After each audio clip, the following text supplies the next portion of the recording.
mengerucut ini Ustadz, langsung aja ya ke poinnya. Apakah nama Allah itu dikenalkan kepada Musa nama Allah atau YHWH? Nah, itu aja Ustadz, tafadhol. Perspektif dari Al-Quran itu mengenalkan itu dengan nama Allah.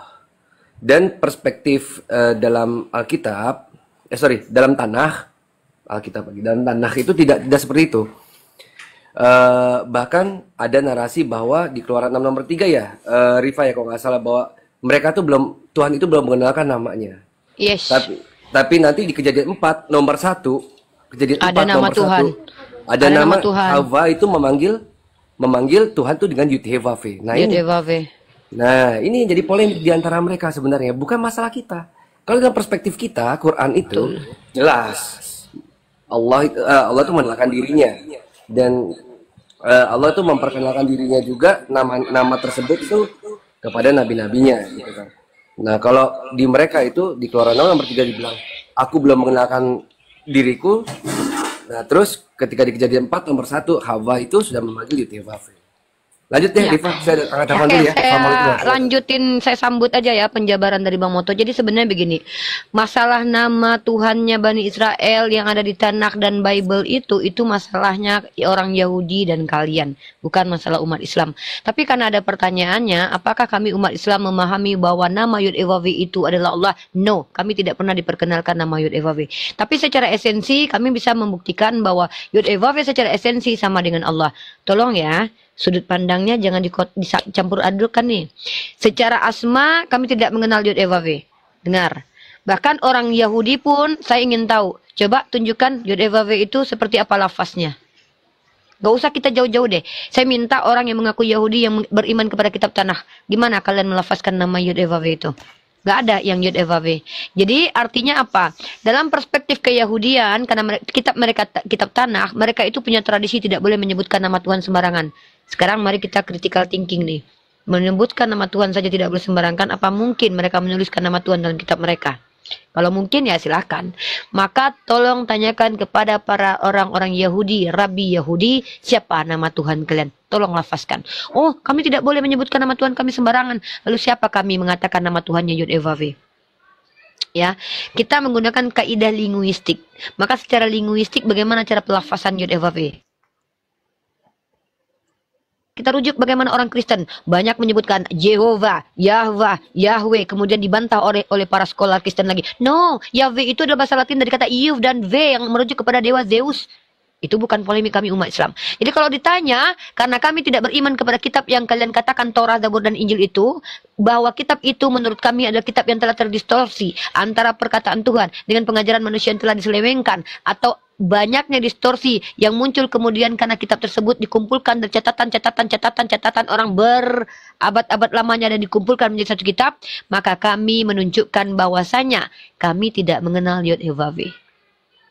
Tapi kami mengenal esensi Tuhan yang laisa kamitslihi syai'un. Bahkan orang Yahudi mengatakan, oh kami dengan umat Islam itu Tuhannya sama. Bukan kami yang katakan. Lalu kalau mereka mengatakan Tuhannya sama dengan kami, masa kami tolak? Siapa kami? Nggak boleh. Dalam Al-Quran jelas, a'udzubillahi minasyaitonirrajim, bismillahirrahmanirrahim, ya bani Israil azkuru ni'mati allati an'amtu alaikum wa anni faddaltukum alal alamin. Kata Allah, ingatlah Bani Israel akan nikmatku yang kuberikan kepadamu. Allah mengklaim bahwa Bani Israel ini nikmatnya datang dari Allah. Allah mengklaim bahwa Abraham itu muslim, bahwa Musa itu muslim. Allah mengklaim Isa itu Injilnya dari Allah. Allah mengklaim bahwa yang menciptakan Adam adalah Allah. Ini klaim dari Al-Quran. Cara membuktikannya kita komparasi nih. Mana kitab suci yang valid? Bagaimana mungkin saya menyandarkan kebenaran kepada kitab suci yang banyak kontradiksi? Yang bahkan kalian tidak tahu siapa penulisnya. Bahkan saya 72 orang Rabi Yahudi yang konon katanya mentranslate dari bahasa Ibrani ke bahasa Yunani, yaitu disebut dengan Septuaginta, karena ada 70 scholar yang menulis. Satu saja nama. Siapa yang menuliskan? Bagaimana mungkin kita sandarkan kebenaran kepada kitab yang tidak jelas? Mohon maaf, saya harus jujur di sini. Maka kalau kalian bertanya apakah Tuhan yang disembah Bani Israel sama dengan Tuhan yang kami sembah? Secara esensi sama. Sama. Kita tanyakan kepada orang Yahudi. Hei Yahudi, Tuhan kalian terlihat? No. Hei Yahudi, Tuhan kalian berapa? 1. Hei Yahudi, Tuhan kalian bisa mati? No. Hei Yahudi, Tuhan kalian berteofani? No. Hei Yahudi, Tuhan kalian seperti apa? Mereka akan mengatakan, nama Tuhan kami Al-Jibbor. Maka Islam mengatakan Tuhan kami Al-Jabbar. Tuhan kami Kudus, Tuhan mereka Kodes. Jadi kalau hanya linguistik dari sisi esensi, kami katakan, oke, ternyata monoteis kita sama ya. Ternyata esensi ketuhanan kita sama ya. Kecuali Yahudi katakan bahwa Tuhan kami itu pernah sewaktu-waktu menjadi rumput. Maaf, kita berbeda Yahudi. Itu esensi. Jadi dari sisi mana kita membahas? Esensi atau bahasa? Kami tidak diperkenalkan Yod He Vav Ve. Huruf Yod He Vav Ve itu ibarat kata alif lam mim.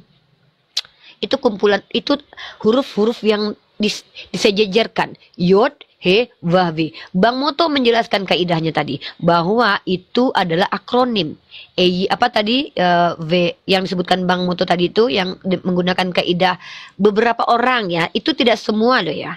Itu beberapa orang. Nah, jadi yang berhak menjelaskan ini siapa? Orang Yahudi. Maka yang berhak mengatakan Tuhannya sama dengan kami siapa? Orang Yahudi. Kami kenapa kami nggak mau? Ya Yahudi mana? Yahudi nggak semua kok menyembah Allah. Karena Allah katakan dalam Al-Quran, "Summa tawallaitum illa qalilan minkum." Sebagian besar dari mereka menolak, melainkan hanya sedikit. Yang mana yang menyembah kepada Allah? Yang betul-betul mengikuti ajaran Musa. Yang mana mereka? Ahli kitab. Mereka yang memahami kitabnya, tidak berbalik-balik lidahnya, dan sesuai dengan pengajaran Musa. Itu dia ahli kitab. Maka ahli kitab menurut Imam Syafi'i, menurut para ulama kami, adalah mereka golongan dari Bani Israel yang mendapatkan kitab itu dan tidak menyelewengkan kitab itu. Itulah ahli kitab. Jadi, brother, kalau ditanya, apakah kami mengenal Yod He Vav Ve? No. Saya tidak sama sekali pernah diperkenalkan nama Allah Yod He Vav Ve. Tidak pernah. Saya tidak layak menyebut nama Tuhan saya dengan kata-kata Yod He Vav Ve. Bahkan saya yang ada di Al-Quran saya tidak akan pernah panggil Tuhan saya dengan alif lam mim. Toha. Tidak akan. Tuhanmu siapa? Toha. Loh, gak mungkin. Padahal ada di Al-Quran loh. Apalagi Yod He Vav Ve yang tidak ada di Al-Quran. Saya hanya akan memanggil nama Allah ketika Allah perkenalkan siapa namanya. Saya boleh memanggil Allah Ar-Rahim. Tapi secara esensi, kalau orang Yahudi mengatakan Tuhan kami juga Ar-Rahim, maka esensi Tuhan kami sama, Ar-Rahim. Nah, aktualisasi Ar-Rahimnya Tuhan mereka apa? Membalaskan kejahatan sesuai dengan perbuatan, menyelamatkan orang benar sesuai dengan perbuatan adil. Maka ternyata esensi Tuhan kita sama, tos kita. Jadi kami tidak perlu klaim-klaim bahwa orang Yahudi itu Tuhannya sama dengan kami. Karena parameter kebenaran dalam Islam itu bukan siapa yang lebih dulu yang turun. Kenapa? Yang lebih dahulu itu cenderung potensi probabilitasnya hampir 80% bisa disesatkan. Yang dahulu ya. Yang dahulu. Itu lebih kemungkinan besar akan mudah disesatkan oleh orang-orang setelahnya. Maka kebenaran itu bukan siapa yang lebih dulu punya kitab. Kalau memang siapa yang lebih dulu punya kitab, siapa yang lebih dulu menyebutkan Tuhan, harusnya orang Hindu lebih tepat dikatakan agama yang benar, kan begitu. Maka parameternya adalah dengan uji ilmiah.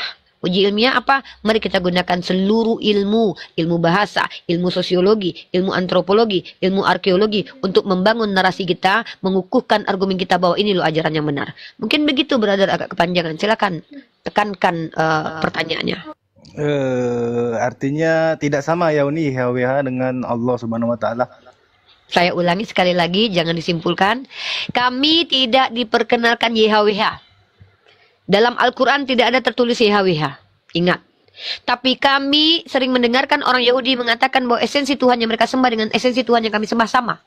Esensinya apa? Tidak bisa dilihat, tidak pernah menyamar menjadi manusia, tidak pernah turun menjadi makhluk, dan bahkan tidak ada yang mampu melihat Tuhan dapat hidup. Dan bahkan dikatakan bahwa Tuhan itu bersikap adil dengan menghukum orang yang bersalah, menyelamatkan orang yang benar. Tanya sama orang Yahudi, Tuhan kalian esensinya sama nggak? Oh, Tuhan saya Al-Jibor, Maha Kuasa. Al-Jibor maksudnya apa? Bisa nggak dia melemah? Oh, tidak. Al-Jibor itu kekal selama-lamanya. Tuhan kalian pernah mati nggak? Oh, tidak. Tuhan kami tidak pernah mati. Oh, berarti esensinya sama.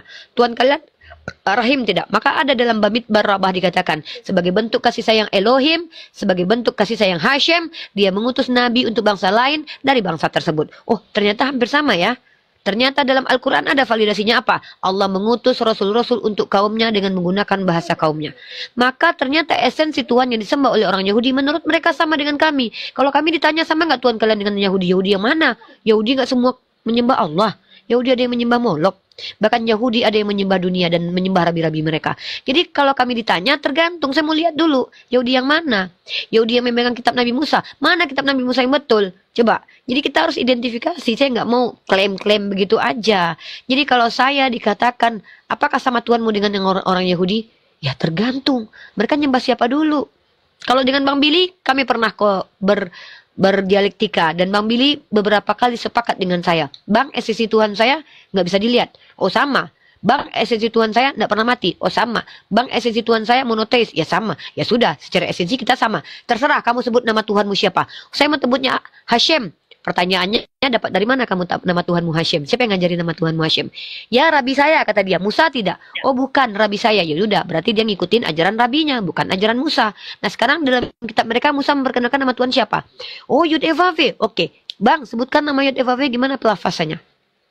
Tanya mereka, jangan tangan saya. Yang tertulis itu gimana lafasannya? Betulkah Yud Evav? Nggak bisa. Karena konstruksi bahasanya yang lebih berhak menjelaskannya orang Yahudi, bukan kami. Nah, kalau ditanya Unirifa bagaimana? Apakah sama sembahan Unirifa dengan orang Bani Israel? Yang mana dulu? Kalau para nabi pasti sama. Karena para nabi itu menuhankan Tuhan yang esensinya sama dengan kami, yaitu Allah Subhanahu wa taala. Oke, bagaimana dengan nama Allah? Allah. Kata Allah itu adalah asma yang bahkan sudah ada sebelum baginda Rasulullah Muhammad lahir. Itu ada dalilnya.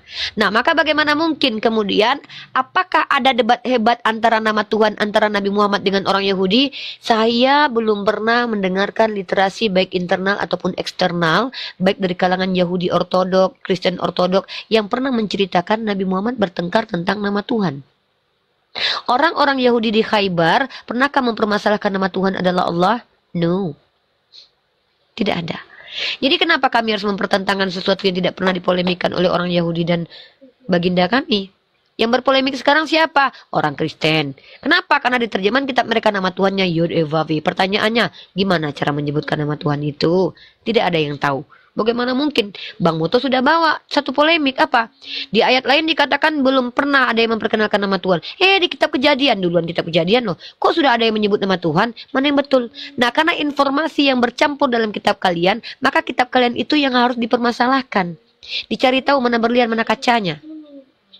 Kalau Al-Quran, ketika nama Allah disebutkan Allah, baginda Muhammad SAW kepada orang Yahudi dan Nasrani berkata, Allah adalah nama Rabbul Alamin.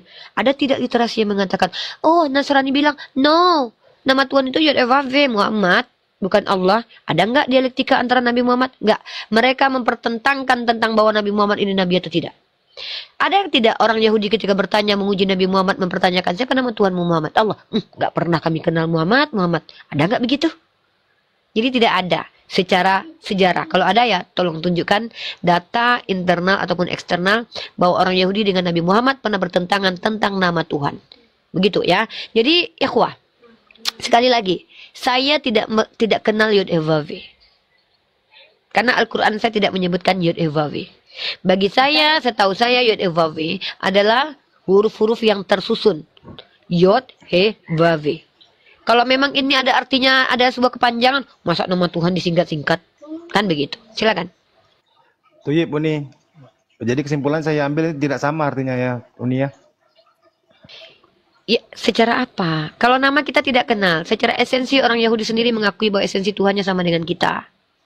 Jadi ngapain saya harus menolak? Itu urusan mereka. Kalau ada yang bilangnya Tuhan kita sama loh, masa saya bilang nggak bisa, Tuhan kita beda. Tapi kalau orang Kristen baru kalau mengatakan Tuhan kita sama baru saya bantah. Maaf brother, beda. Tuhan kalian manusia, Tuhan kami adalah Tuhan yang bukan manusia. Tapi kalau orang Yahudi, Tuhan kita sama. Oke. Kesamaannya mana?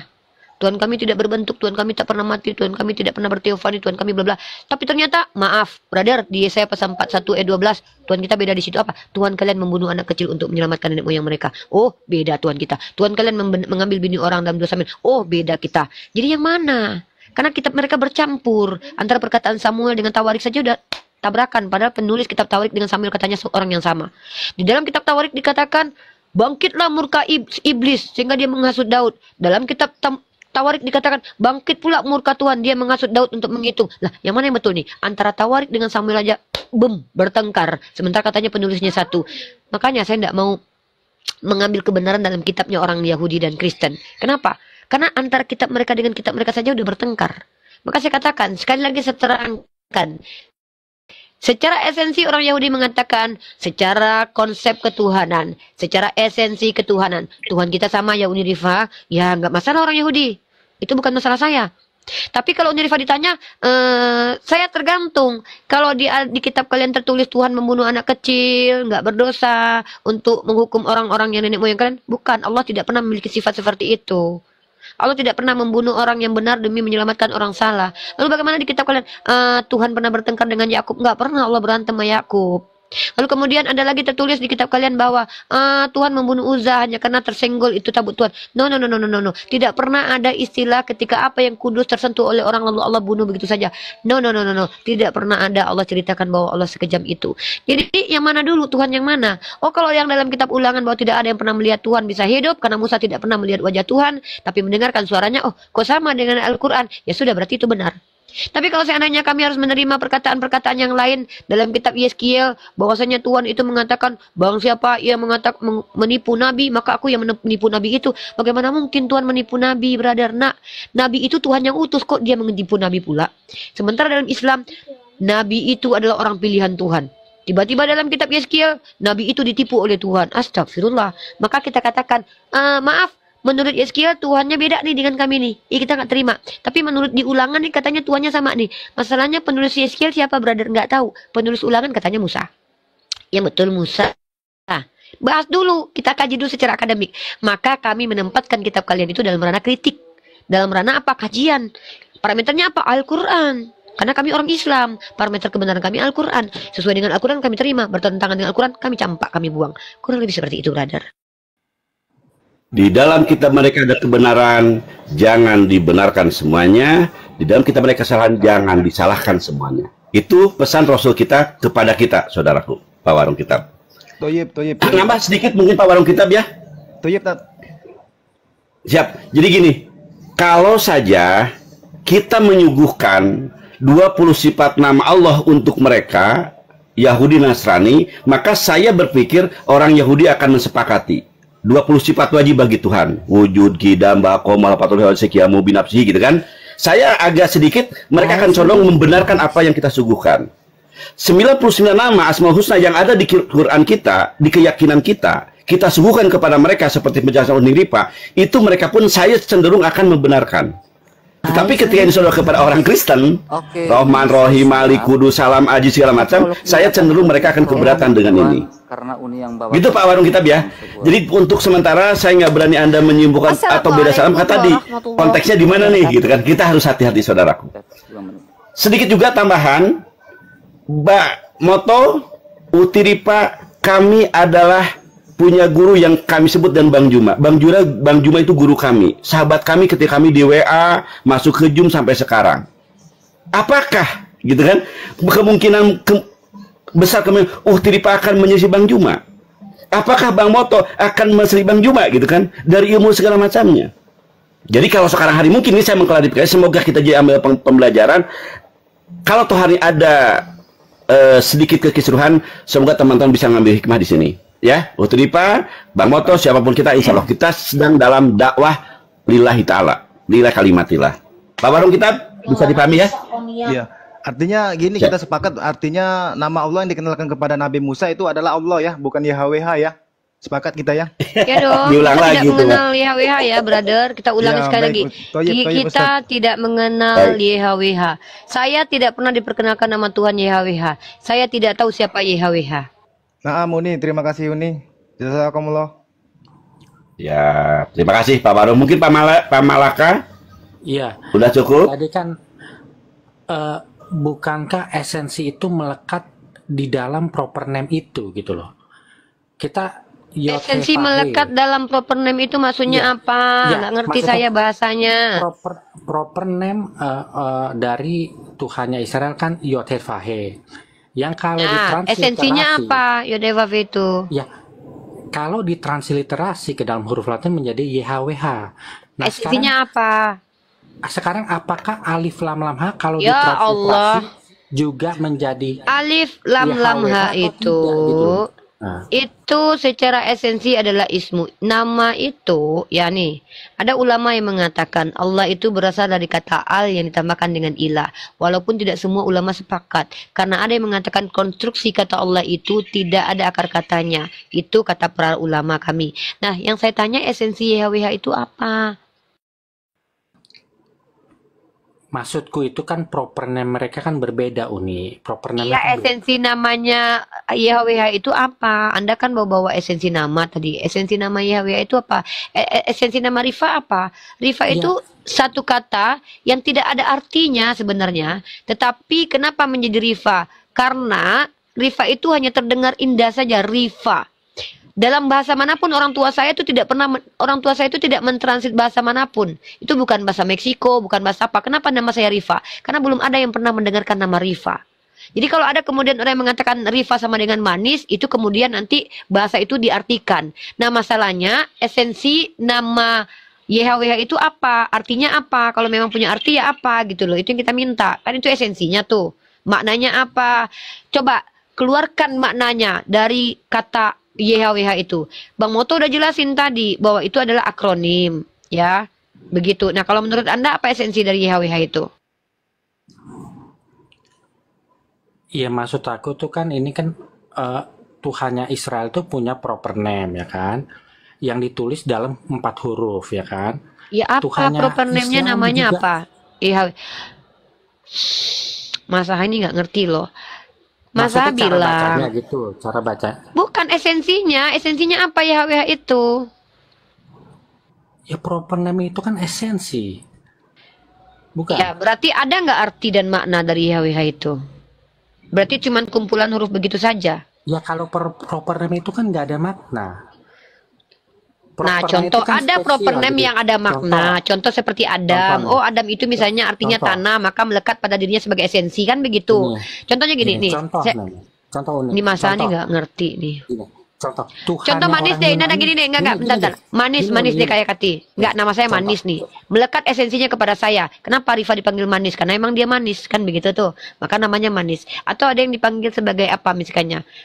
Indah. Kenapa dia namanya indah? Karena esensinya adalah indah. Mungkin orang tuanya berharap bahwa dia akan seindah namanya. Jadi ada esensi, ada makna dari nama tersebut. Jadi jangan katakan proper name itu nggak ada artinya. Ada. Ada yang memiliki arti, ada yang memang muncul begitu saja tanpa perlu diartikan, tapi dilafazkan pertama kali oleh orang seperti nama Rifa. Rifa dalam bahasa manapun tidak ada artinya misalkannya. Tetapi kenapa diberi nama Rifa? Karena indah disebut. Baru Rifa lah yang menggunakan. Contoh kayak Isa. Isa itu ada tidak orang yang bernama Isa sebelum Isa? Dalam kaidah bahasa Ibrani apa arti Isa? Kalau tidak ada berarti tidak mesti harus berarti nama itu.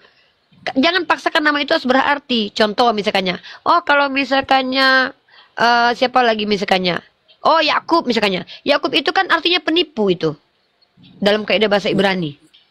Ya, Nah, mungkin- esensinya melekat pada dirinya, berarti dia seorang penipu, kan begitu. Nauzubillah min dzalik, astagfirullahaladzim. mungkin perbandingannya dengan nama Tuhan lain gitu loh, Uni. Kayak contohnya Tuhannya Yunani namanya Zeus. Apa esensi nama Zeus? Tuhannya orang Hindu namanya Siwa. Apa esensi dari nama Siwa? Kan nggak ada, Uni. Itu kan proper name.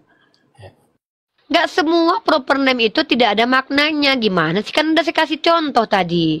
Adam, esensinya apa? Adam itu dari apa? Manusia misalkannya. Atau misalkannya dia dipanggil dalam Islam itu manusia itu dipanggil sebagai al-innas, al-lunnas, al-nas gitu. Ada esensinya, ada maknanya. Atau misalkannya dipanggil dengan nama seperti yang saya katakan tadi, indah. Jadi nggak semua nama itu yang nggak ada artinya. Ada yang ada artinya, ada yang tidak. Nah, ketika Anda mengatakan, saya fokus, saya nggak paham. Anda bilang esensi YHWH. Apa esensi YHWH? Oh, Oke, ternyata oke. tidak ada maknanya. Jadi Kalau apa yang mau disampaikan dari poin ini? Saya nggak ngerti, Mas Aha. Iya. Allah itu esensinya apa? Allah adalah ismu zat. Maka para ulama ada yang mendefinisikan bahwa kata Allah itu berasal dari kata al yang ditambah dengan ilah.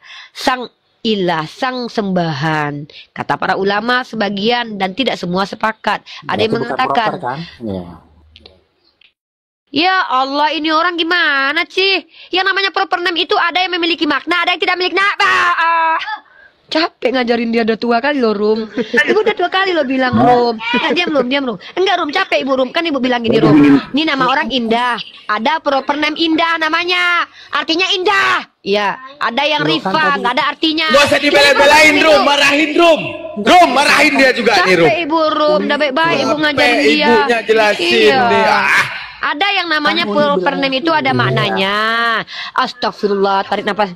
Ada yang Minum dulu sedikit ya. Yang sendiri kalau Allah itu dari al dan ilah gitu loh, yang artinya sang ilah. Udahlah masalah suka. Daman masuklah, capek aku ah.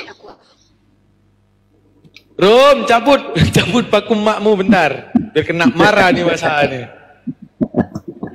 Untung itu masih nahan ya, itu pakunya nggak dicabut. Kalau kecabut awas ya Masa. Apa yang mau tanyain tadi Masa? Apa sih yang jadi polemik banget itu apa, Bang Masa? Apa ya tadi ya? Lupa aku. Apa yang jadi polemik banget apa, Bang Masa? Mas aku tuh nanya esensi YHWH itu, Bang Daman. Esensi ya? Iya.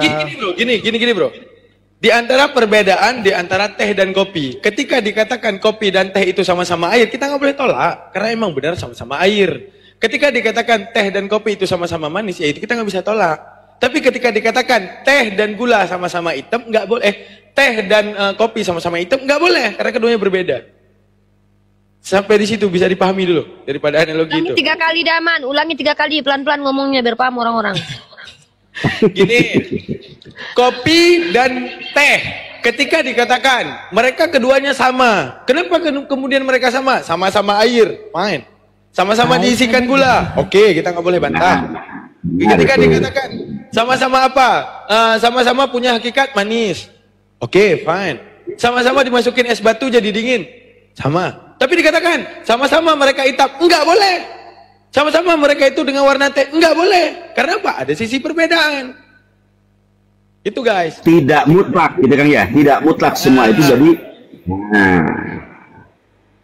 Itu aja kita bisa tahu. Jadi kalau secara esensi kayak tadi dikatakan, apakah kita harus menolak ketika Yahudi mengatakan Tuhanku satu? Menunjukkan apa? Oh, aku nggak mau sama-sama Yahudi. Berarti Tuhanku nggak boleh satu. Kayak ibaratnya cewek, kamu dulu manggil mantan kamu apa? Sayang. Iya, aku nggak mau dipanggil sayang. Enggak gitu juga, bro.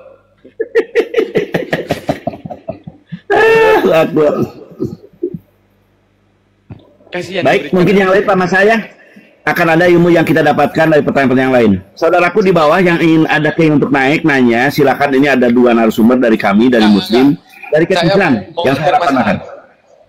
Saya mau hajar Masa lu. Masa, Tuhan tuh harus kayak mana?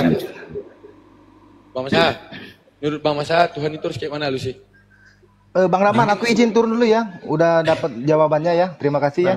Ya, Bang Warung. Syukron. Temenin aku lah, jangan turun dulu lah aja. Enggak, pusing sama lu, Bang. Ini tinggal kawan. Bukan takut. Ya, Bang Rahman, izin turun ya. Assalamualaikum. Harusnya Bang Masa itu takut sama pikiran sendiri. Kok gua nggak aktif-aktif ya otak gua gitu. Gini Bang Masa. Waras-waras ya. Gini Bang. Bang Masa, menurut Bang Masa, Bang Masa pasti yakin Tuhan itu ada nggak, Bang Masa? Itu aja dulu. Ya, ada dong, ada. Oke. Di antara 5 agama, Tuhan ada berapa? Di antara 5 agama, Tuhan maksudnya gimana? Ya setiap agama ada kan 5. punya Tuhan yang Ya, masing-masing. agama ada 5. Ya, agama ada 5. 6. Tuhan 6. 20 lah, 20 biar banyak. Udah nambah kita 20. Nah, Tuhan ada berapa? Ya Tuhannya 1 lah kalau menurutku. Oke. Tuhan yang 1 itu yang gimana? Maksudnya apa yang apapun kemudian diberitahukan oleh ibunya, contoh ada orang lahir Hindu, maka Tuhan mereka Brahmana. Apakah itu Tuhan yang benar? Gara-gara dilahirkan dalam agama itu, maka itu Tuhan yang benar. Gimana menurut Bang Masa? Ya itu kembali ke keyakinan pribadi setiap orang gitu loh. Apakah? Oke, keyakinan pribadi saya, orang tua saya bilang toke adalah Tuhan. Apakah udah benar? Bang Daman percaya nggak itu? Percaya nggak? Ya kayak Bang Masa misalnya lahir dalam keadaan Kristen, dikatakan bahwa ada, misalnya kan Bang Masa nggak meyakini Yesus Tuhan. Misalnya didoktrin bahwa Yesus adalah Tuhan. Apakah itu udah benar? Itu udah benar Bang. Nah, ketika saya dikatakan oleh mak saya Tuhan toke, itu salah. Ya kalau buat saya salah, tapi aku nggak tahu menurut Bang Daman. Menurut Bang Daman gimana? Nah, sama juga. Nah, hari ini kita akan membicarakannya. Di antara kelima agama tersebut, ketika mengatakan Tuhan adalah Brahmana Siwa bla bla bla bla. Orang Yunani mengatakan Tuhannya bibli. Orang Turki dalam pemahamannya menyembah pagan-pagannya dengan penjabarannya bla bla bla bla. Jadi Tuhan yang benar itu gimana Bang Masaha? Menurut Bang Masaha dulu. Tuhan yang benar yaitu Tuhannya Israel itu yang namanya itu Ayahanda atau Ayaha Asyari Ayaha itu. Oke. Yang Ayahanda itu kenapa bisa dikatakan benar? Boleh juga Ayahanda. Oke. Ya, silahkan Anakda, ceritakan tentang Ayahanda itu gimana Anakda? Ya karena saya percaya gitu loh. Saya mendengar. Kalau bilang percaya Bang Masaha, orang yang menyembah semuanya percaya. Kalau seandainya ya, saya disuruh sembah seblak misalnya. Saya percaya kepada seblak itu. Apakah itu Tuhan saya? Benar. Tapi apakah itu Tuhan? Belum tentu. Ya nggak? Ya mungkin karena kitab sucinya Bang. Karena kitab suci. Sekarang gini, setiap agama disuguhkan dengan kitab suci. Berarti kelima kitab suci benar. Atau salah satu kitab suci benar. Maksudnya gimana Bang? Ya saya harus meyakini benar dong Bang. Kitab suci itu benar loh. Nah, meyakini benar adanya kitab suci yang benar. Dari arah apa kita bisa meyakini bahwa kitab suci itu benar? Arah apa misalnya? Ya kalau saya yang membuat saya yakin itu benar ada Al-Quran itu sendiri. Oke. Emang apa yang dikatakan Al-Quran? Berarti Allah yang maha benar, benar? Karena begini Bang, karena ada Kodeks Sinaiticus dari abad keempat yang mengatakan Yesus di abad pertama disalib. Nah terus ada naskah Birmingham, Quran tertua dari abad ke-7 yang mengatakan Yesus tidak disalib. Nah kalau kita menggunakan akal kan lebih bisa dipercaya Kodeks Sinaiticus yang lebih dekat ke abad pertama. Yang lebih tua, yang lebih tua. Iya. Berarti bukan yang lebih tua, bukan yang lebih tua, yang lebih dekat kepada peristiwa itu. Benar, yang lebih dekat justru bukan Kristen. Yahudi, mereka mengatakan apa? Yesus tidak salib, tidak dirajam. Kenapa Bang Masaha meyakini dia disalib? Nah itu tertulis di mana? Ya, itu tertulis di mana? Penjabaran daripada Yahudi apa yang dikatakan? Bahwa mereka berajam kan? Oke, itu ada kitabnya, ada bukunya. Ya udah, gini aja. Ada 3 pandangan. Di Talmud. Oke. Nah itu deh. Talmud itu harus diuji ilmiah juga. Talmud itu harus diuji ilmiah. Kalau Talmud harus diuji, kenapa Anda tidak menguji kitab yang Anda sebutkan barusan? Maksudku gini loh. Pak Masaha, ada 3, gini. Lihat nih. Ya, ada Torah untuk Yahudi. Oke, adanya kalian mengaku, kita anggap ya lah, ada Evangelion kalian mengatakan apa tentang Kristen. Selanjutnya ada Al-Quran. Al-Quran ini ditolak. Kenapa kemudian Al-Quran ditolak? Karena ada peristiwa yang lebih dekat. Apa yang peristiwa yang paling dekat katanya? Yaitu dengan adanya Bible Anda. Oke, fine. Ada yang lebih dekat lagi Bang, yaitu Torah Yahudi. Apa yang kemudian dikatakan dalam Torah? Maryam adalah seorang penzina. Dikatakan apa? Yesus adalah seorang anak zina. Kenapa Anda meyakini bahwa Yesus itu orang yang mulia? Kenapa kalau seandainya yang paling terdahulu lebih bisa dipercaya, kenapa Anda tidak mempercayai bahwa Yesus seperti penjabaran daripada Yahudi? Kan itu lebih awal, lebih dekat. Torah itu tidak menceritakan tentang Maria, Abang salah. Mungkin Talmud itu, Talmud. Sekarang masalahnya gini loh, Talmud itu kitab tertuanya, naskah tertuanya itu dari abad keberapa gitu loh. Apakah dia enggak gini pembicaraan enggak saya mau ngomong sama Bang Masaha tuh gini. Landasan kebenaran tentang kitab suci lah kita bilang Evangelion itu menjadi landasan kebenaran, itu landasannya karena apa? Karena terdahulu daripada Al-Qur'an. Karena dia lebih dekat kepada peristiwa sebenarnya. Lebih dekat berapa tahun? Lebih dekat berapa tahun? Biblos itu lebih dekat berapa tahun kepada ini? 300-400 tahun. Yesus. 300-400 tahun, ya. Oke, 300 ataupun 800 tahun. Oke, sekarang gini. Loh, enggak. Yang 800 itu Quran. Kalau iya. Iya. Bang Masaha, coba ceritain kan ke Bang Masaha nih. Saya bilang, coba Bang Masaha ceritain ini. Ada seorang Wak Leman ya. Dulu dia hidup di Medan, di Danau Toba, 100 tahun yang lalu. Itu Wak Leman itu siapa Bang Masaha? Aku nggak tahu. Ceritain aja asal-asal. Nggak tahu, karena kan nggak ada kitabnya. Nggak usah pakai kitab. Ceritain aja asal-asal, udah oke. Ini ada nih, 100 tahun. Dah, Wak Leman. Sebelumnya ada Wak Leman namanya, 100 tahun dia. Sebelum kelahiran Bang Masa. 100 tahun. Nah, 100 coba tahun Bang dari- Masa dari- ceritain asal-asal coba. Tahun berapa itu, Bang? Ini orang semua diseriusin. Cepet banget. Waleman. Ya nggak bisa dong. Kalau saya cerita Ya udah, asal-asal itu bentar. kan sama Nih aja kita naikin berbohong, Bang. penguji banding nih ya. Mana nih? Ya, temu maksimum. Ya, Ustaz Abu belum bisa nih. Halo Bang Angga. Nah, nih. Assalamualaikum warahmatullahi wabarakatuh. Waalaikumsalam warahmatullahi wabarakatuh. Biasa mirip dulu. Assalamualaikum warahmatullahi wabarakatuh. Waalaikumsalam warahmatullahi wabarakatuh. Ustaz Abu, saya mau Ustaz Abu ceritain tentang Wak Leman yang hidup 100 tahun yang lalu di Makassar. Ceritain aja Ustaz Abu apa aja. Wak Leman itu siapa? Saya. Wak Leman ya. Pak Angon, Nah, coba ceritain Wak Leman yang ada di Makassar yang hidupnya 100 tahun yang lalu. ya. 100 tahun yang lalu, Waleman adalah sosok manusia yang dia berbulu seperti monyet. Ya, cuman matanya begitu bagus, begitu indah, hidungnya mancung. Ya, dia punya istrinya itu seorang nenek-nenek tapi cantik. Ya, kelihatan seperti umur 20 tahun. Namanya Dia punya Rifa anak gitu. 4. Nah, Ya, Bang anaknya Hasan, 4. dari narasi Pak Budak Angon tentang Wak Leman, menurut Anda itu benar apa salah? Ya, kau harus tanya dulu. Itu cerita fiksi atau cerita benar itu? Ya udah, nih Pak Angon udah ceritain nih. Wak Leman yang 100 tahun yang lalu. Iya. Menceritakan tentang Wak Leman tersebut adalah orang yang berbulu, banyak bulu dia. Yang hidup di iya. Makassar. Ya. Jualan seblak. Nah, menurut Bang Masa, itu cerita benar ataupun salah? Lah kan, ya aku tanya nih ke Bang Budak ini apa Wak Leman ini cerita fiksi atau benar? Aku nanya langsung aja. Nah, itu juga yang seharusnya Anda tanya kepada orang yang 400 tahun berpisah dari Yesus. Ini benar atau gimana ceritanya? Ini aja Anda bisa menanyakan kepada Pak Budak Angon. Ini Pak Budak Angon menceritakan Wak Leman tahu dari mana? Seharusnya Bapak juga bertanya, ini yang 400 tahun yang berpisah daripada Yesus, dia disalib ataupun tidak, dia dirajam ataupun kan tidak, aku udah dia anak bilang, haram Bang. ataupun benar, dia utusan ataupun Tuhan. aku udah Seharusnya bilang Anda nih, tanya. Bang Daman. Kan aku dibilang yang membuat aku percaya karena adanya Quran. Kalau Quran nggak ada, aku nggak percaya. Aduh, lama-lama aku Gimana cekek cara juga ngomongnya? nih. Suruh Kan Bang Jibril adanya naik ke atas Quran itu. yang membuat Bang aku Jibril, percaya. tolonglah. Tolonglah Bang Jib. Gitu loh.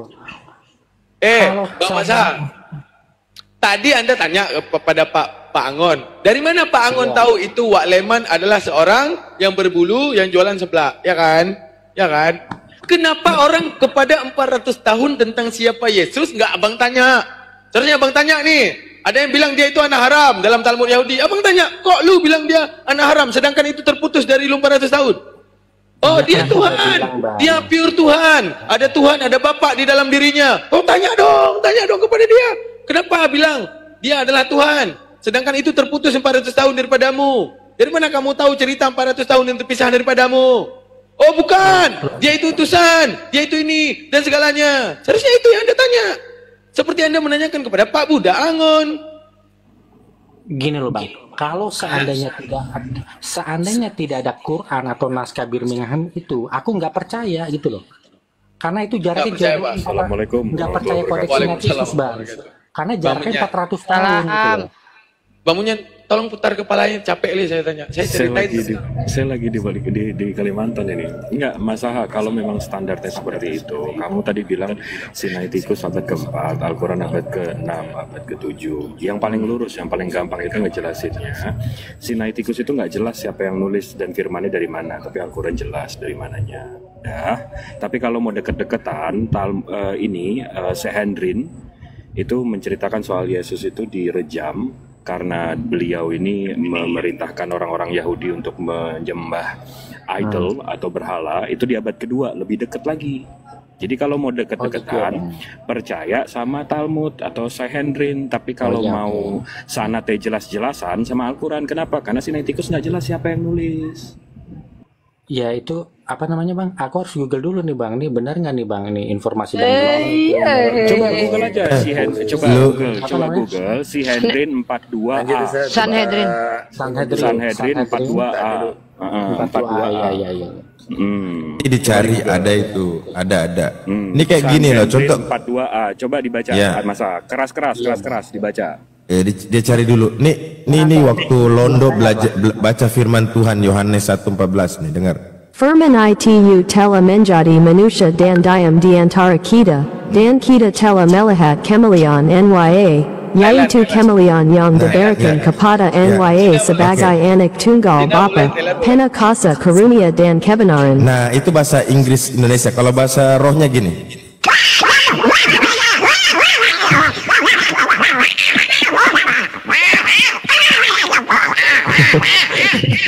Ada. Kalau bahasa Thailand gitu Bang Masaha. Iya.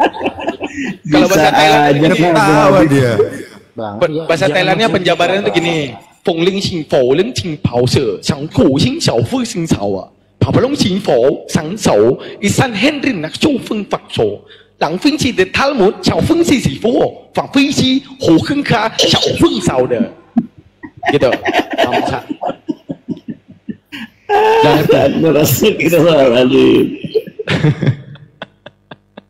Ini orang nggak tahu cara kita. Kalau tadi Pak Angon ceritain asal-asal tentang Waleman, dia tanyain tuh. Yang kitabnya ceritain asal-asal 400 tahun orang yang nggak sejaman dengan dia nggak tanya tuh.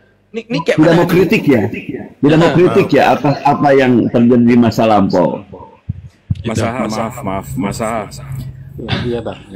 43A 20. Saya baru pesan buka. Sanhedrin 43A 20. Coba dibaca yang kencang Masaha.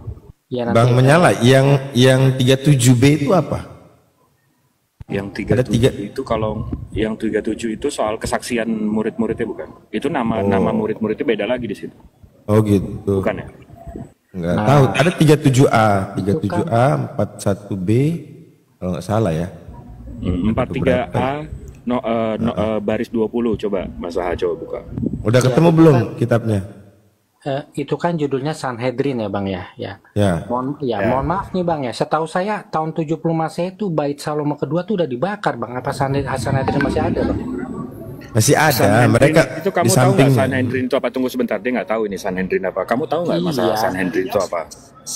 Sanhedrin itu kalau nggak salah itu kan 70 apa namanya imam-imam kepala kan, betul nggak? Terus itu yang bentuk itu siapa? Lah yang bentuk itu Musa setauku. Waduh, Sanhedrin yang bikin Musa, Sanhedrin yang bikin Romawi. Nah itu dia. Tangan buat Mas Aha. Sanhedrin itu yang bikin Romawi.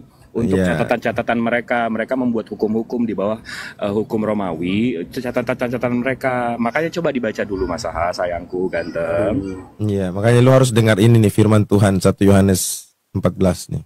พระคำกลายเป็นเนื้อหนังและประทับอยู่ท่ามกลางพวกเราและเราได้เห็นพระสิริของพระองค์คือพระสิริที่ประทานแก่พระองค์ในฐานะพระบุตรองค์เดียวของพระบิดาเปี่ยมด้วยพระคุณและความจริง Ya, jadi pendeta di Thailand menjelaskan ayat tersebut begini. สวัสดีค่ะคุณสวัสดีไหมเวสเซสโยฮันเนสตะกลับเลยปะปังไหลพงไปน้องเองนายมานังคงเลยปะปังไม้ไม่น้องเข่งนะครับเลยปงปงไปน้องเข่งลังคงนะครับไม้วันนั้นข้างdi Yesusนะครับลงพายปงนะครับเลย itu Bang Masa penjelasannya. Artinya suruh ngulangin 2 kali nggak bakal bisa itu, percaya deh. Yesus นะครับนายวิเศษเป็นลองเอ็งไม่น้องแข่งไรครับผมมานั่งทายตัว Yesus นะครับเลยเดซิโยฮันเนสนะครับเลยเป็นนางไม้gitu. Yang jadi masalah itu gini, orang yang dengar nggak bisa dengar hal itu menangkap untuk menjadikan bahwa ini beda. Malaka sekarang pendek dia ngomongnya. Oh, penjelasan singkat. Jadi gini mungkin serius. Kemudian serius lagi, izin saya. Malaka, kenalilah kebenaran itu untuk pertama kalinya saya kamu kenal siapa ahlinya. Jadi yang harus menjadi prioritas kita bukan waktu, bukan apapun, tapi kebenaran. Kebenaran itu kesesuaian antara logika kita, fakta, kenyataan, akal kita harus disesuaikan. Gitu loh Kang. Itu yang disebut kebenaran itu sendiri. Jangan sampai Kang Malaka terjebak gitu kan dengan tadi harus yang lebih lama, harus yang lebih dekat, itu tidak ada kemutlakan. Sampel yang diberikan contoh tadi atas ucapan saya, siapa itu seseorang, Anda bagus kritik. Sebentar dulu, siapa dulu yang bicara, kan bagus tuh. Tetapi ketika Anda melihat kitab suci Anda, yang juga mestinya kritiknya sama. Ini yang ngomong siapa Matius, siapa itu Lukas, gitu kan. Kenapa ngomong begini, kan begitu. Siapa yang meriwayatkan itu? Mungkin seperti itulah yang dimaksud oleh sahabat-sahabat kami. Silakan Pak Menyala, Masya Allah. Lanjut, Ai. Nah, coba dibaca Mas Aha tuh dari baris keberapa tuh? 1, 2, 3, 4, 5, 6, 7, 8 dari bawah. Proclaiming Jesus the Nazarethian is going out to be stoned because he practiced sorcery. Yesus dari Nazareth itu ditarik, habis itu mau direjam karena dia mempraktikkan sorcery atau penyembahan secara berhala, idol worship, and led the Jewish people astray, dan dia mau memimpin orang Yahudi dalam kesesatan. Siapapun yang tahu, anyone who knows of reason to acquit him should come forward and teach it on his behalf, and the court did not find reason. Nah, terus terusnya. Tapi di situ tulisnya poinnya, kalau mau deket-deketan ya, Sanhedrin ini abad 2. Kamu bisa tahu artinya. Sanhedrin ini bahasa Yunani aslinya. Artinya perkumpulan. Habis ini paham nggak sih masalah? Kalau mau deket-deketan, ini lebih dekat abad 2. Tapi kan kita mau tahu jelas-jelasan kan. Kalau jelas-jelasan si Sanhedrin ini penulisnya Yahudi, mereka memang pembenci Yesus. Tapi Al-Quran tuh nggak ada alasan untuk menjatuhkan Yesus. Malah kami memuliakan. Jadi kalau soal kredibelan justru lebih kredibel Al-Quran dibanding Sanhedrin, dibanding Biblos. Iya Bang, itu biar jadi PR ya Bang ya. Sanhedrin 43A20 ya? 43A bait 20. Oh iya, oke Bang. Oke, Bang. Belajar yang banyak Bang. Seperti gini, harus tahu bahasa aslinya. Wahyu 19 nomor 1 dalam bahasa aslinya, dengar. Metatauta ekusahos fonein megaling. Aklu paluin torano leganton. Hallelujah. Hesoteria kai hedaksa kai hedunamis tu sayu hemun. Bahasa aslinya tuh ya. Harus tahu bahasa aslinya itu, original teksnya itu. Wahyu 19 nomor 1. Dalam bahasa Cina itu gini,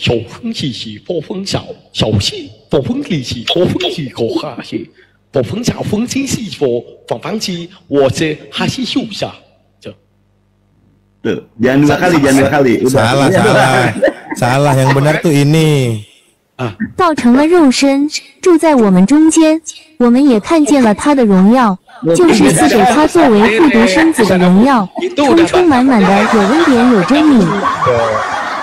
Itu udah masa modern. Itu bahasa Cina. Itu Cina yang udah modern, yang udah lu gua dah. Kalau saya itu masih bahasa dahulu, masih Cina-Cina dahulu gitu. Oh gitu. Bahasa baku tuh. Kalau Tagalog tahu nggak? Tagalog. Gimana tuh? Nih.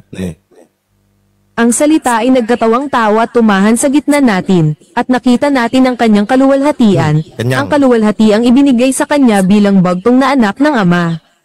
Napuspos ng biyaya at katotohanan. Tapi kalau Tagalog dia bahasa aslinya tuh gini, retang tuh, tertak urpa tertang. Udah, Bang Maca. Ada yang komen di bawah Toy Sage 22. Astagfirullah, kalian dapat orang yang benar pengen belajar malah dipermainkan ketika dapat. Enggak, ini Mas Aha ini udah setahun setengah ikut kita. Dia enggak nyari kebenaran, dia mencari pembenaran. Itu udah paham banget dia. Ya, kalian baru kenal aja Mas Aha. Udah lama kenal Mas Aha, enggak Mas Aha? Tos. Enggak, Bang Mas Aha. Saya mau ngangkat tema nih Mas sama Bang Mas Aha. Bang Mas Aha? Boleh Bang Mas Aha? Kalau Bang Mas Aha oke, udah fix ya. Yesus bukan Tuhan ya Bang Mas Aha ya? Dia bukan Tuhan Theos, tapi dia Tuhan Kyrios gitu loh. Kayak mana tuh Tuhan Kyrios lagi? Nah, kayak mana Tuhan Kyrios? Tuhan tapi Tuhan. Dia Tuhan. Dia iya, menguasai Tuhan. tapi bukan menciptakan. Gini.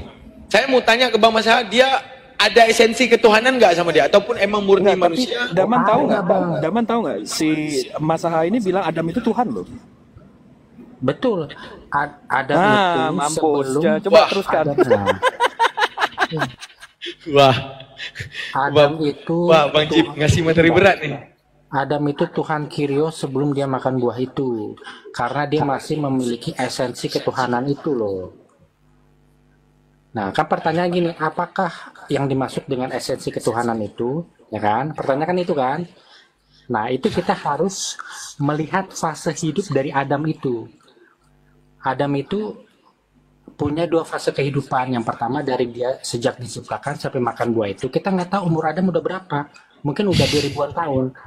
Nah, itu yang dimaksud dengan esensi ketuhanan itu loh. Nah, terus fase yang kedua dari dia makan buah itu sampai dia mati 930 tahun. Nah, Yesus itu adalah Adam sebelum makan buah itu yang masih memiliki esensi ketuhanan itu. Walaupun sayangnya dia cuma 30 tahun, 33 tahun di sini gitu loh sayang. Nggak bisa diuji. Ya udah, kalau apa namanya tuh, kalau Adam dituhankan berarti dia Fortunggal lah ya. Allah Bapa, Allah Adam, Allah Mama, ya kan? Jadi 4 dia, sama Roh Kudus, Fortunggal. Enggak, Roh Kudus itu nama lain. Enggak, Roh Kudus itu nama lain daripada Tuhan Bapa. Oke? Itu nama lain atau kuasa yang diberikan Tuhan Bapa kepada nabi-nabinya itu Roh Kudus. Wah, Bang Jip bahaya nih. Kayak contohnya gini. Kayak contohnya Superman sama Clark Kent itu kan dua nama yang menunjuk kepada satu pribadi yang sama. Nah, sama dengan Tuhan Bapa dan Roh Kudus gitu loh. Paham nggak, Bang? Oke. Aduh, kayaknya sama Mama saya gini aja Bang Mas. Ketika jadi Superman, sebentar Kang. Ketika jadi Superman, dia bukan Clark Kent ya? Apa? Ketika dia jadi Superman, berarti Clark Kent nggak ada kan? Enggak, dia Clark Kent juga, cuman si wartawan nggak ada dong. Ketika dia jadi Superman bisa terbang, si Clark Kent nggak ada. Petugas sebagai tukang koran nggak ada, wartawan nggak ada, yang ada Superman. Atau sebaliknya. Jadi Nabi Adam itu Tuhan, begitu dia makan buah itu dia hilang ketuhanannya, gitu ya Mas? Iya betul, iya Bang, betul Bang. Tuh gitu, Bang. Oh jadi Tuhan yang turun juga akan menyala ya? Tuhan yang turun ke bumi juga dong nanti. Tapi enggak dong, kan dia makan buah itu, kan dia hilang langsung enggak. Hilang. Oh iya iya. Langsung hilang ketuhanannya, langsung dia punya umur gitu. Iya betul. Nah jadi kayak pengen ngadain itu agama apa Kang kalau gitu Kang? Agama baru sejak kapan tuh tersiar agama ini? Kang Malaka, Kang Manyala. Denom baru itu ini pemahaman pribadi Masaha aja. Dan jadi definisi Masaha soal Tuhan itu makhluk yang nggak mati-mati. Jadi sama kayak iblis kan nggak mati-mati. Nah Tuhan juga nggak Masaha. Nggak begitu Bang, begini. Kalau Tuhan Theos itu kan nggak bisa dibunuh, nggak bisa mati karena menua ya kan, itu Tuhan Theos. Kalau Adam dan Yesus itu dia bisa dibunuh tapi nggak bisa mati karena menua. Nah kalau kita bisa dibunuh dan bisa mati karena sakit penyakit menua, nah di situ bedanya, paham nggak Bang? Nah. Oke. Nggak, yang jadi masalah gini, kalau Bang Masaha mau nggak nanti debat sama Pak Kambuan? Pak Kambuan siapa tuh Bang? Oh, itu pemikirannya di atas pemikiran Pak Masaha. Masaha suka belajar. Karena gini, apa salahnya? Ibarat gini, semua orang mengambil dalil daripada Bible, tapi dengan pemahaman masing-masing. Menunjukkan apa? Ketika adanya lahir denom wones, apakah mereka dapat disalahkan? Tidak. Tapi apa yang harus kita salahkan? Alkitab itu, karena apa? Tidak punya standarisasi dalam pemahamannya. Maka menunjukkan apa? Contoh gini Bang Masa. Saya ingin mengatakan, kami orang Islam yang mengatakan Yesus sebagai utusan tanpa ada esensi ketuhanan sedikit pun pada Yesus, tanpa ada yang namanya Tuhan Kurios dan segalanya, salah nggak saya? Salah Bang. Nah, di mana salahnya? Ya karena Yesus itu Tuhan Kurios. Ya udah, itu karena ayat dan pemikiran Anda. Kan Bible ini tugasnya dibaca dan dipahami. Yang saya pahami, dia itu rasul, utusan Tuhan, mengajarkan tentang Tuhannya. Yang salah saya apa? Iya, karena sumber bacanya beda Bang ya, ada Bang. Enggak. Saya baca daripada Bible. Lukas 4 ayat 8 misalnya saya baca. Misalnya saya baca Lukas 4 ayat 8 tentang pemberitahuan tentang Tuhannya dia dan Tuhannya mereka. Lukas 4 ayat 8 saya baca. Itu menurut saya, yang saya pahami bahwa dia cuma manusia yang memberitakan tentang Tuhan, atau Yohanes 5:36. Yaitu dia memberitakan tentang Tuhannya dan menjalani apa yang diperintahkan Tuhan kepadanya. Salah saya di mana?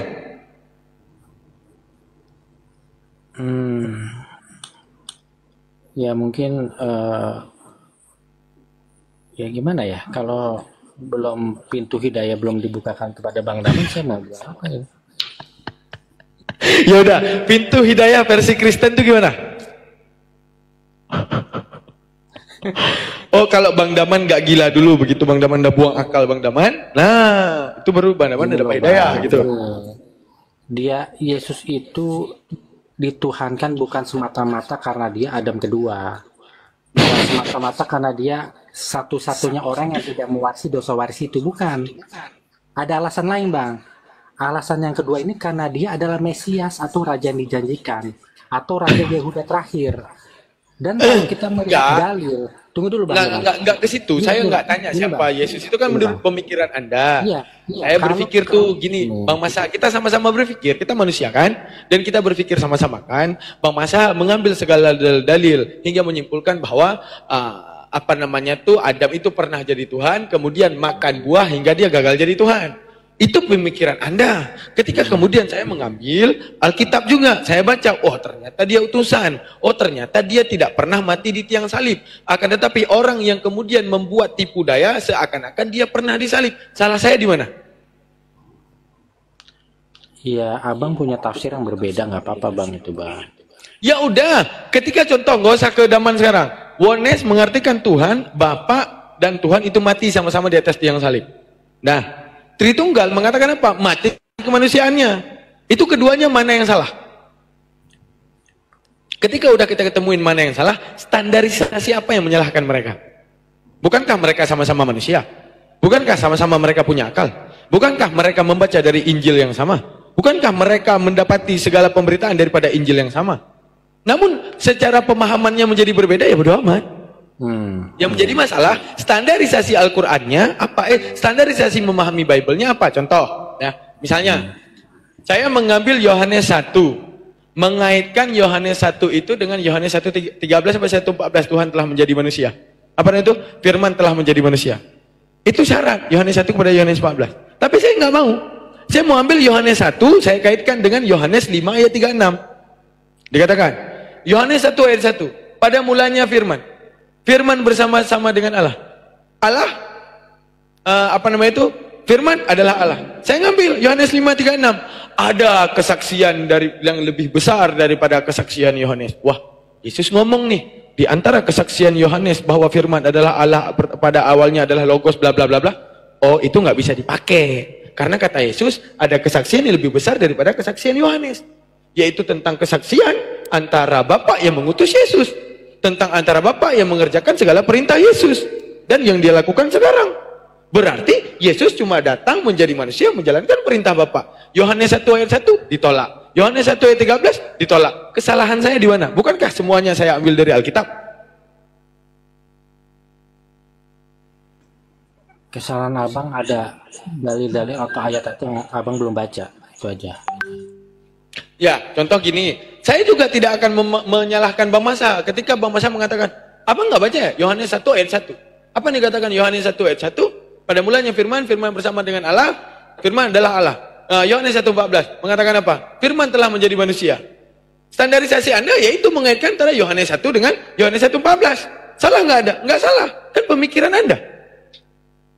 Pemikiran Anda ingin mengaitkan Yohanes 1 dengan Yohanes 1:14. Pemikiran saya ingin mengaitkan Yohanes 1 ayat 1 dengan Yohanes 5:36. Salah saya di mana? Salah Anda di mana?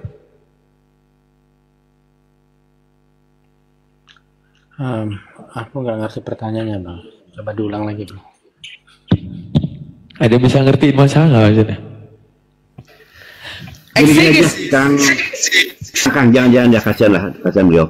Ya gini Pak Malaka, kalau kita mau jujur, andaikan saya Pak Malaka ini ada bersama teman kekristenan yang tentunya baca kitab yang sama, bersumber dari buku yang sama, ya kan? Tetapi kemudian Kang Masaka berbeda pahaman dari mereka, apa yang mesti kami komentari, Kang? Iya kan? Jadi ketika Kang berhadapan dengan kami, yang tentunya beda Qurannya, beda kitab sucinya, beda asalnya, otomatis akan berbeda. Nah sekarang yang saya harapkan, mau nggak Kang Malaka ini, Kang Mas ini belajar kepada kami, kemudian baik Putri Ripa atau Kang Dama atau siapapun, nanti juga ada Abu Al Syafran di sini, mungkin belajar kepada kami. Karena kalau Anda menjelaskan kepada kami pun, jangan kepada kami yang kitabnya berbeda, ya, sumbernya berbeda, Anda dengan sesama mungkin Anda juga akan diketawakan, bahkan digoblok-goblok, dibidat-bidatkan. Betul nggak Kang? Terasa kan ketika Anda mungkin ada faktor ini juga Bang, faktor pendeta juga Bang, kan gerejanya beda-beda. Ya, justru itu. Pendeta. Sebenarnya Kristen ini pengikut pendeta apa pengikut Yesus sih? Karena kalau Pak Masaha sekarang memaksakan kepada kami untuk pemahaman Pak Masaka, jangankan kepada kami, sekali lagi ya, jangan kepada kami yang jelas kitabnya berbeda, sumbernya berbeda. Pak Masaka ngomong dengan teman Pak Masaka pun yang mungkin dia sama Kristen, kitabnya sama, itu pasti Pak Mas akan bermasalah. Daripada kita mungkin lebih ribut ya, mendingan pertama Pak Mas turun, bawa makalah pemikiran Pak Mas kepada mereka tahun kekristenan, atau di sini Pak Mas belajar ya kepada Islam, bagaimana Islam menjelaskan tentang ketuhanan. Saya sih sarankan begitu. Saran ya dari saya kepada Anda. Kenapa di sini ada Udi Ripa, ada ada Kang Daman gitu. Yang kemudian akan menjelaskan sesuatu dan Anda menarik ya ilmu di sini. Iya Bang. Bisa nggak Kang Masa kita posisikan seperti itu? Ya kalau gitu aku turun aja deh Bang. Soalnya kayak udah 1 jam di sini. Ya Bang. Nah siap. Makasih banyak Kang ya. Ya siap. Makasih. Tidak untuk mengusir ya. Izin menyapa nih ada Pak Abu. Pak Abu assalamualaikum. Pak Abu Alia Ruqyah Center. Assalamualaikum. Waalaikumsalam warahmatullahi wabarakatuh Bang. Aduh maaf Ayah harus menunggu nih. Enggak apa-apa. Ada sesuatu yang mau disampaikan Ayah? Bentar. Ada sesuatu yang mau disampaikan? Saya lanjutkan dulu ya. Contoh gini. Oh iya silakan Ayah Taman. Apa ya Bu? Silakan. Kalau ada penyampaian ya, ini ada ruangan yang luas. Udah, ini standarisasi benar salah. Ada ruangan yang luas. Dikatakan berapa luas ruang ini? Ada yang berpendapat 27 meter. Ada yang berpendapat 23 meter. Ada yang berpendapat 25 meter.